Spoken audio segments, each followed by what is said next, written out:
Hola queridos hermanos, que Dios los bendiga a todos, que María los cubra con su amor. Antes de comenzar nos vamos a poner en la presencia de Dios, en el nombre del Padre, y del Hijo, y del Espíritu Santo. Amén.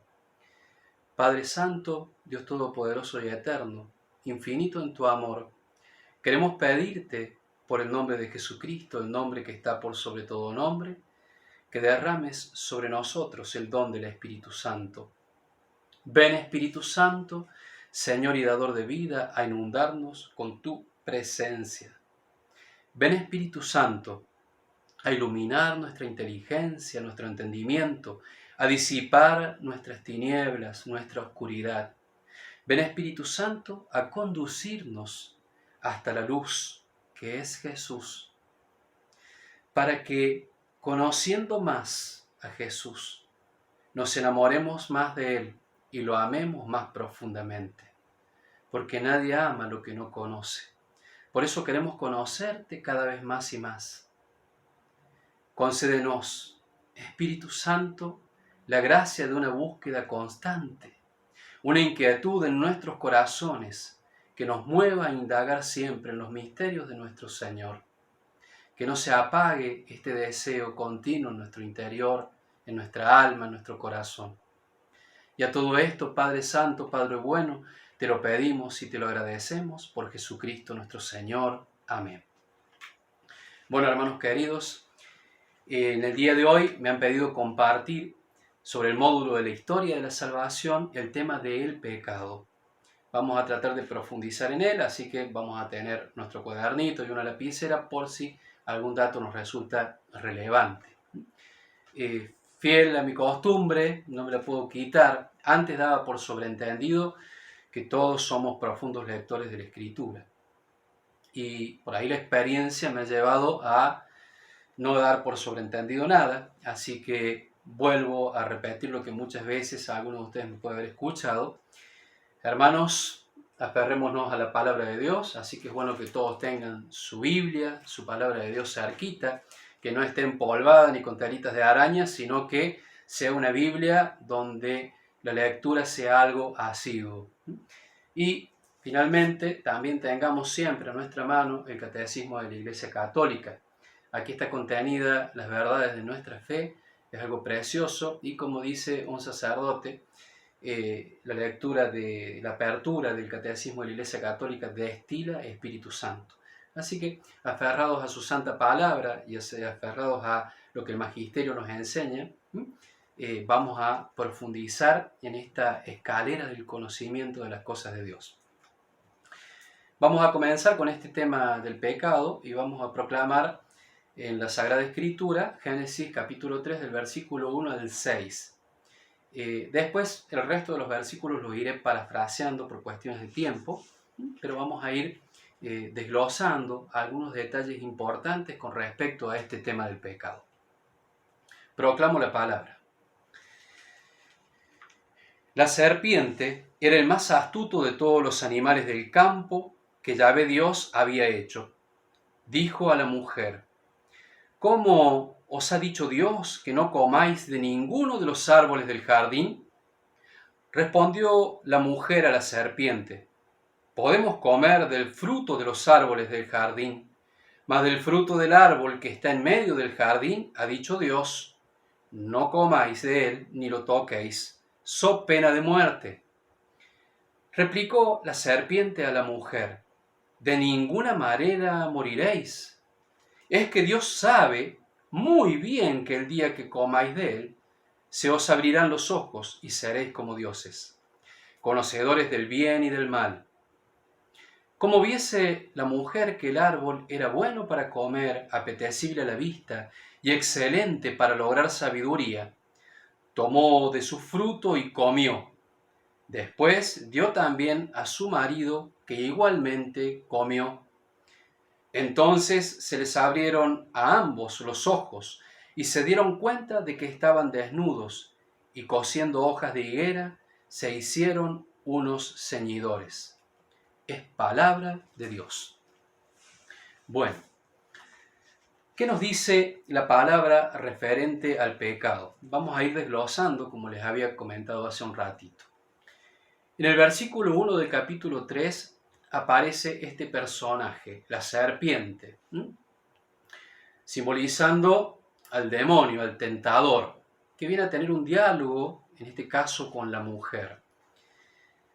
La serpiente, el tentador, el demonio, aparece haciendo lo que sabe hacer una suma de medias verdades para ingresar en nuestro entendimiento. Porque el pecado viene disfrazado. El pecado viene muchas veces bajo la apariencia del bien. Por eso la serpiente en su diálogo comienza diciendo, así que Dios les ha dicho a ustedes que no pueden comer de ningún árbol. La mujer ingresa en un diálogo con este tentador y le dice, no es así. No nos ha dicho que de todos no podemos comer, sino que del que está en el medio, el de la ciencia del bien y del mal, de ese no. Fíjense en esta primera parte el detalle que tenemos. El demonio aparece con estas medias verdades para abrir el camino de un diálogo con la mujer. Y el primer error que se comete aquí es entrar en diálogo con el tentador. Entramos en un diálogo con el tentador. Entramos en un diálogo con la tentación. Y los padres de la iglesia nos enseñan a no dialogar con la tentación, a no dialogar con el tentador. Esto sigue avanzando. Y el demonio pone una cuota más en lo que él sabe hacer, que es distorsionar la verdad, enemistar, generar discordia. Dice, no es así. Al decir que no es así, que no morirán, que es lo que le dice, está poniendo en tela de juicio a Dios. De algún modo, lo primero que está señalándole a la mujer es que Dios miente. El soberano, el creador, el bondadoso por excelencia, es aquí puesto en tela de juicio. Y avanza un poco más, diciéndole, Él sabe muy bien que el día que coman de Él, se abrirán vuestros ojos y serán como dioses. Fíjense que el pecado que comienza, el pecado original, empieza con esta rebelión del ser humano contra su creaturidad. El ser humano, el hombre, reniega de ser criatura. Eva empieza a encontrarse aquí, no solamente dudando de Dios, sino también dudando de si será bueno seguir siendo criatura. Lo positivo aquí sería alcanzar algo más de los límites que esta naturaleza me marca. Y acá vamos a hacer un parate. Cuando Dios pone esta cláusula de este árbol no podrán comer, no está poniendo una prohibición en sí misma por el solo hecho de prohibir. Lo que está fijando es un límite a la naturaleza humana. Y tengo que destacar este punto porque la palabrita naturaleza es una palabra que está siendo boicoteada, que está siendo golpeada constantemente por nuestra sociedad hoy. Las distintas ideologías que avanzan sobre nosotros están atacando fervientemente la palabra naturaleza. Un estudiante de psicología me comenta, estábamos hablando de estos temas, que él decía que un profesor le había dicho en la facultad que tuviese cuidado con esa palabra naturaleza porque empezaba a tener un matiz peligroso. Y la naturaleza es lo que nos define, es lo que hace que seamos lo que somos. La naturaleza de un árbol es crecer y dar sombra y generar un intercambio de oxígeno. La naturaleza de una silla será el concedernos la posibilidad de sentarnos. Es lo que define las cosas por sí mismas en cuanto a su cualidad operativa. Es lo que hace que una cosa sea lo que es. Y la naturaleza del hombre, lo que hace que nosotros seamos hombres, también nos define a nosotros de un modo muy particular. Nos da características determinadas que no podemos trascender. En mi naturaleza, por ejemplo, no está el volar. Mi naturaleza me marca un límite definido como ser humano. Donde vemos más hoy frecuentemente este tema de la naturaleza atacada? En las ideologías, específicamente en la ideología de género que avanza sobre nosotros, donde se ataca la naturaleza del hombre. El hombre no puede ser cualquier cosa, no puede ser lo que desea ser. El hombre es lo que es. Yo no puedo modificar lo que soy, porque Dios me ha creado con una naturaleza que me determina en esto que soy, un ser humano, un hombre, y en mi caso, un hombre varón, masculino. ¿Por qué resaltamos el tema de la naturaleza? Porque cuando Dios le dice al hombre que del árbol de la ciencia del bien y del mal no puedes comer porque morirás, le está poniendo un límite a esa naturaleza humana. Está diciendo, tu naturaleza te impide acceder a estas verdades superiores que solamente son propias de mí, que soy Dios. Porque sos criatura, porque yo te he creado y porque yo soy Dios, tu creador. Entonces, volviendo al momento donde se produce este diálogo entre Eva y la serpiente le quiere mostrar que Dios miente y que si ustedes comen de esto serán como dioses, el ser humano se rebela contra esta naturaleza humana. Ya no quiero ser humano, ya no quiero tener estos límites, yo quiero ser Dios. Esta rebelión del hombre contra su propia naturaleza para alcanzar algo para lo que no está hecho. Pero fíjense también acá otro detalle. Fuimos creados, dice ahí en Génesis 1, 26, 27, a imagen y semejanza de Dios. Dice, macho y hembra los creó, imagen y semejanza. En el plan divino estaba hacernos como dioses. Esto era parte del plan divino, que seamos como dioses.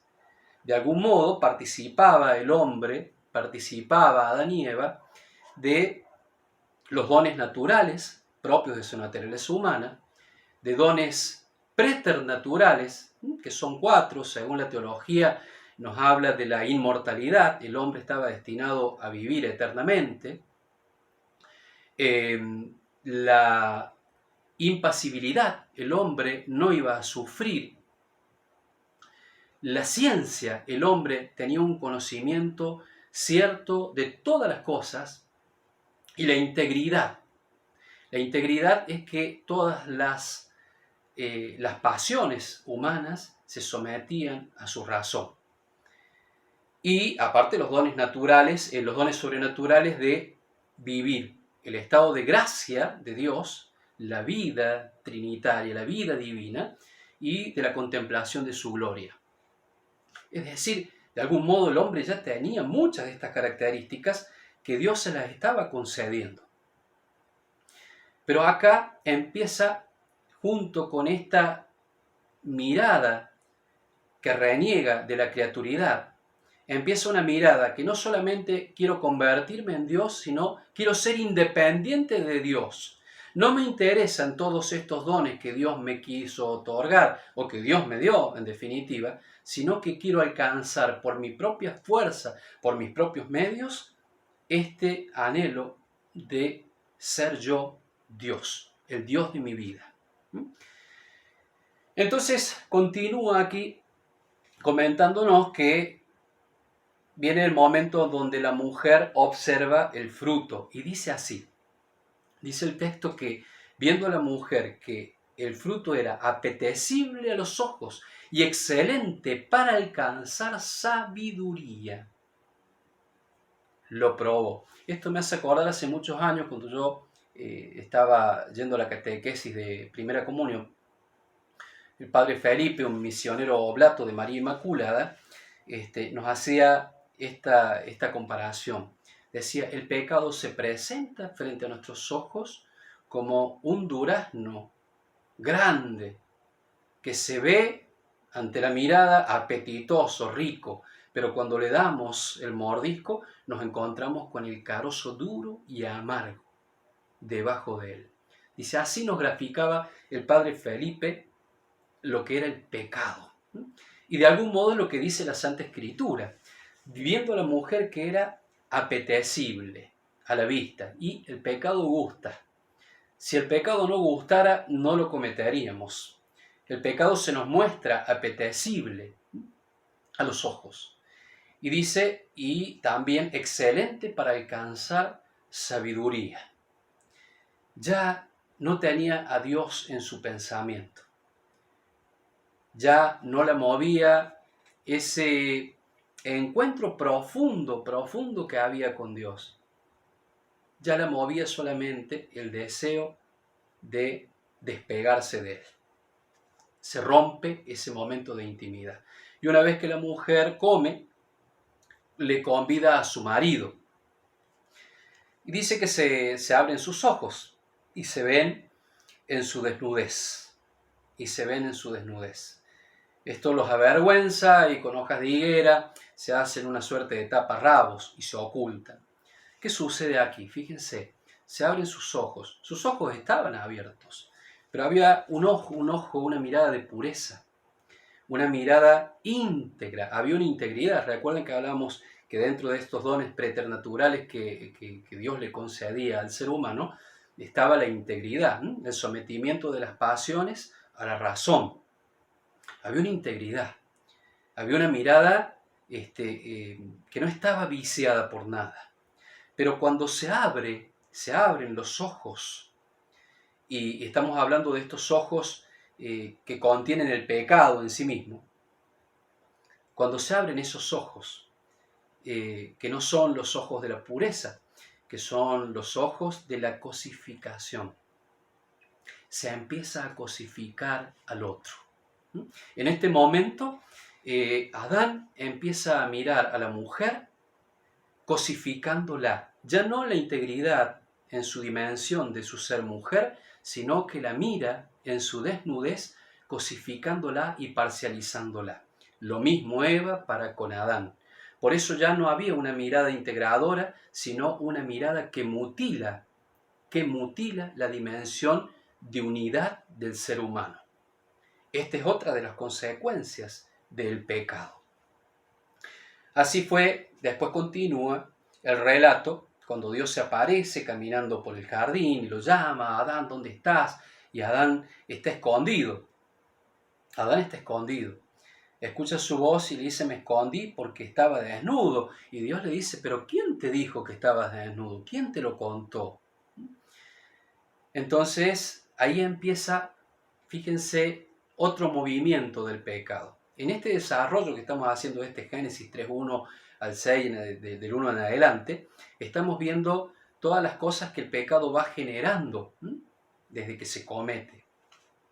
Ya decíamos que empezamos con un diálogo con el tentador, continuamos con un desconfiar de la misericordia, del amor de Dios. Ya lo vemos a Dios no como el proveedor, como el creador, sino como un enemigo, como alguien que nos limita.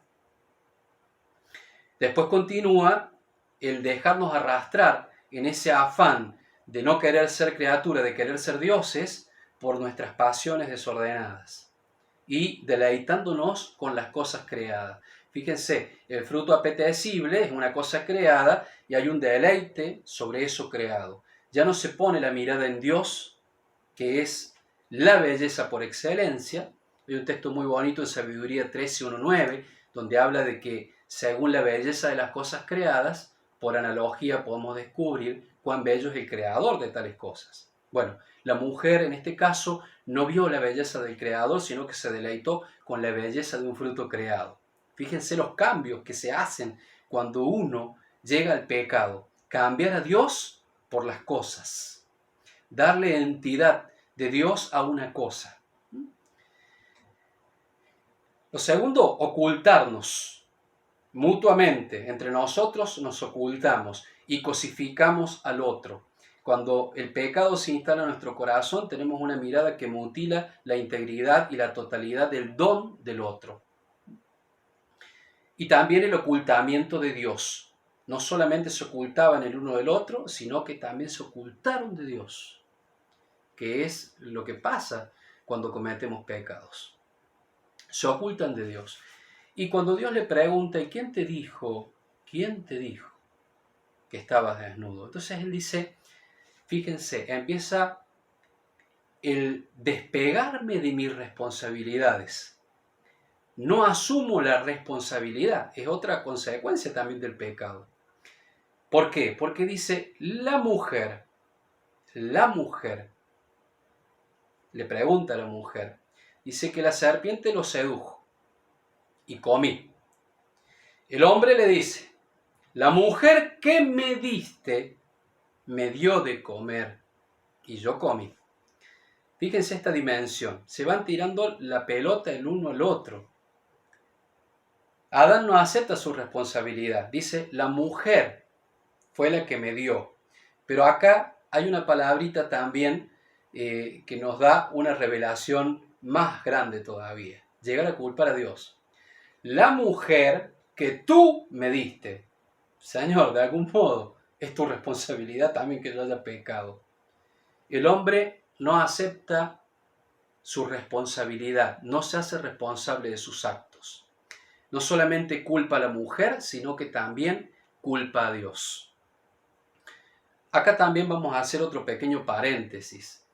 El paréntesis es el siguiente. Evidentemente que en el relato de la creación nos plantean al tentador, al demonio, como el que introduce este diálogo perverso que nos lleva al pecado. Pero no todo pecado es generado por el demonio. También soy responsable de pecar por mi propia decisión. Hace mucho un sacerdote exorcista hacía el siguiente comentario. Si nosotros le preguntáramos al demonio qué cosa le molesta más, seguro que nos diría que me echen la culpa de todo lo que hacen y de todo lo que pasa. Y realmente hay culpas atribuidas al demonio, pero hay culpas que son personales nuestras. Pecamos porque queremos, porque el fruto nos resulta apetecible a los ojos y porque con mi libertad decido cambiar al Dios creador por las cosas creadas. Bien, avanzamos. Entonces, no solamente se responsabiliza a Dios, nos vamos alejando y alejando y alejando de esa seguridad que teníamos en la gracia para ser independientes y caer en nuestra propia autodestrucción. En la medida que nos alejamos de la luz, que es Dios, nos vamos introduciendo en la oscuridad y nos vamos destruyendo nosotros mismos. Pero acá, finalmente, Dios en el protoevangelio, se le llama protoevangelio porque en el Antiguo Testamento, acá en el Génesis, se ve de algún modo vislumbrada la primera promesa de la salvación.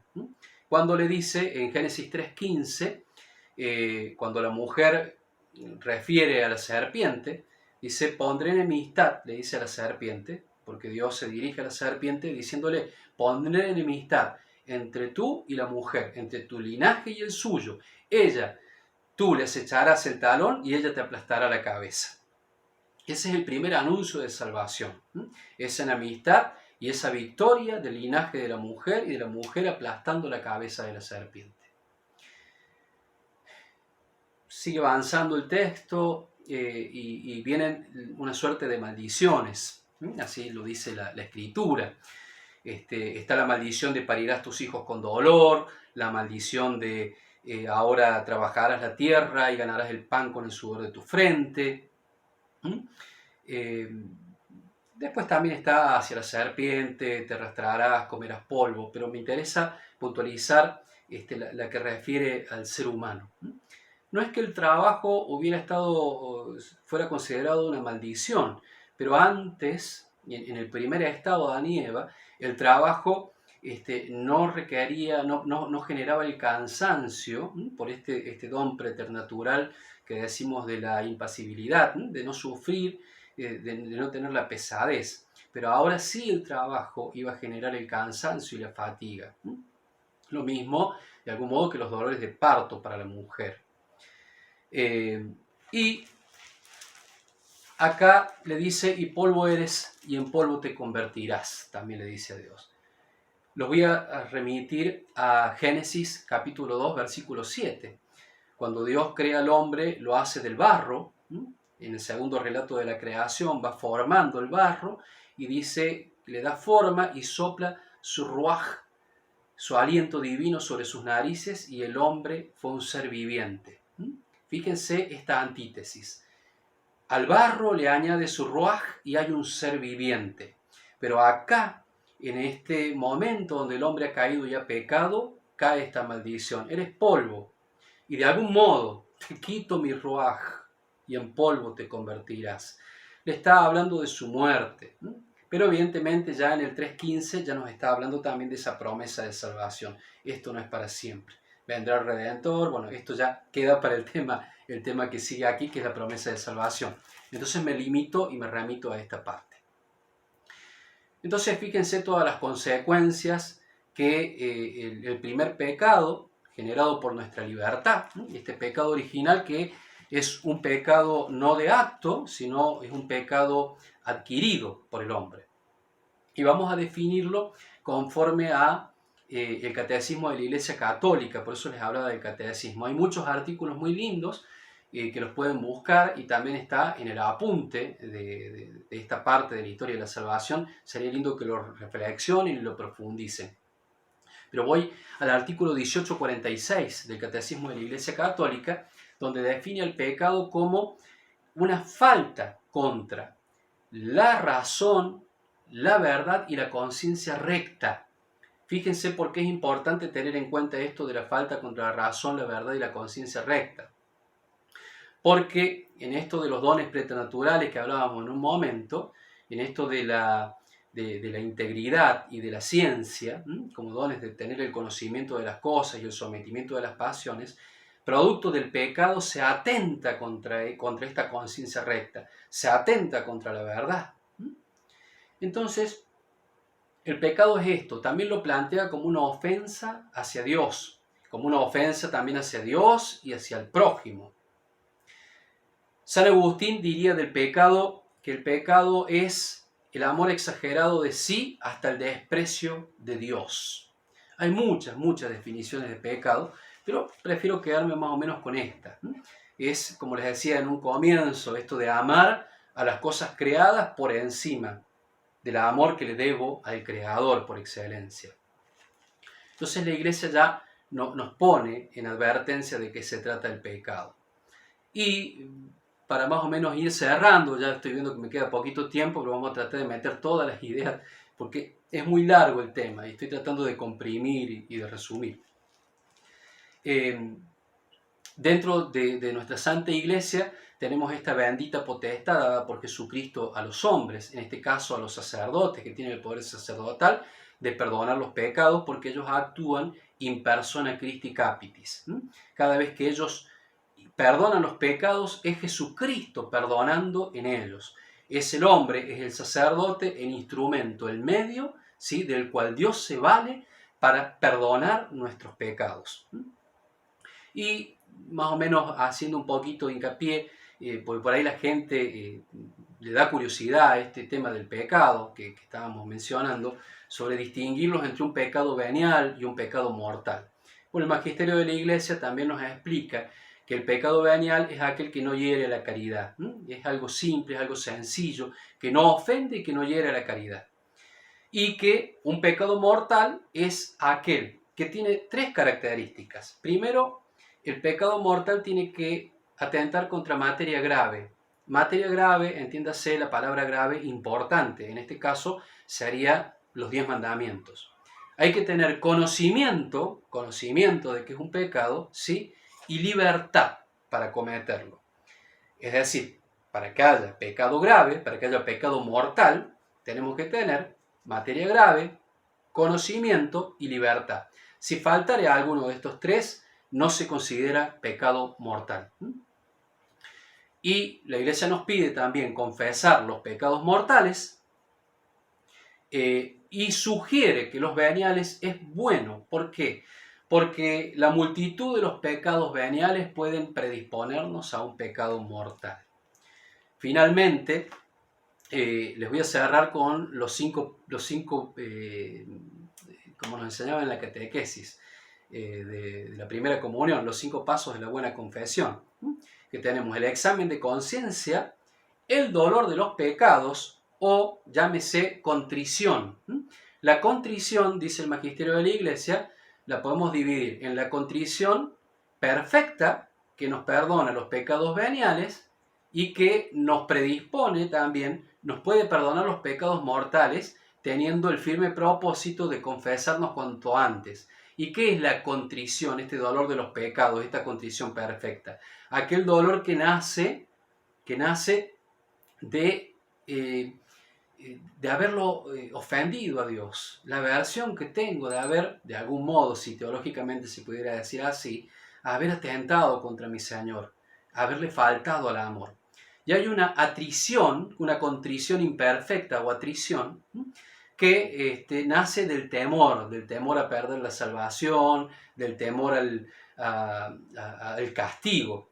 Esta atrición o contrición imperfecta no perdona evidentemente los pecados mortales, pero va predisponiendo el alma de algún modo a un entendimiento, a una apertura a la gracia de que no debo pecar. Entonces decíamos, para la buena confesión está el examen de conciencia, el dolor de los pecados, como se llamaba antes, o como nos decían en la catequesis, el propósito de enmienda, el deseo de no volver a pecar y de remediar mis errores, la buena confesión y la penitencia, cumplir con la penitencia que nos impone el sacerdote para nuestra salvación.